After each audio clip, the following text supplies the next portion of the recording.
Madame Rivaud-Daven. Si jamais votre réponse est potentiellement trop longue, je l'accepte par écrit, pour que nous l'ayons tous. Vous avez fait la démonstration avec le reverse engineering sur une voiture Volkswagen et avez travaillé pour Bosch. Mais la question de l'optimisation pour l'homologation se pose pour les autres constructeurs automobiles, vous l'avez dit, et les autres fournisseurs de logiciels.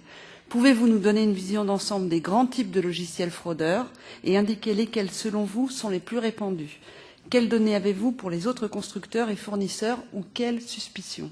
Merci.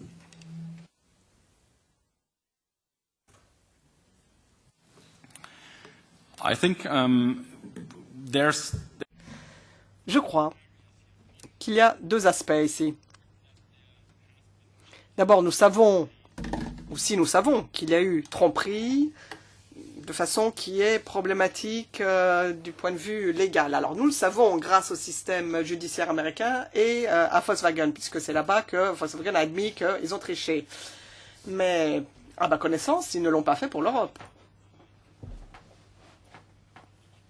Et j'ai dit dans mes propos liminaires, enfin, sauf erreur, je ne sais pas si j'ai lu cette partie, enfin, il y a eu une audition au Parlement britannique où ils ont indiqué, où ils ont nié qu'ils avaient un dispositif d'invalidation dans les véhicules européens. Donc, une partie a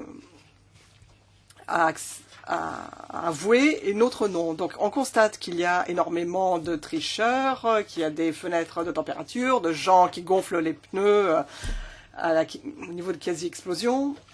Et donc, cela semble avoir un effet sur l'industrie européenne et sur l'industrie asiatique.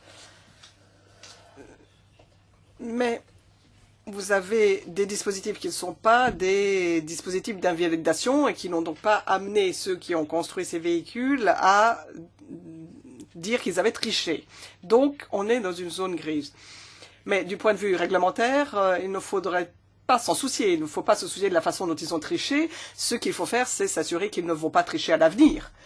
Et dans des voitures qui vieillissent par des processus naturels, on ne peut pas tricher. On prend les mesures au pot d'échappement et si vous avez un dispositif sur le pot d'échappement, on constate que le flux n'est pas le même que lorsqu'il circule librement. Donc ça permet de les détecter. Donc, si vous avez ces mesures de fait, on peut effectivement mesurer quels sont les résultats. Et ça, c'est la solution qu'il faut adopter. Si vous rentrez trop dans les détails, si vous creusez beaucoup trop, vous n'y arriverez pas. Il faut rehausser le point de vue, essayer d'avoir une vision d'ensemble et de simplifier. C'est là que vous aurez les meilleurs résultats. Finally,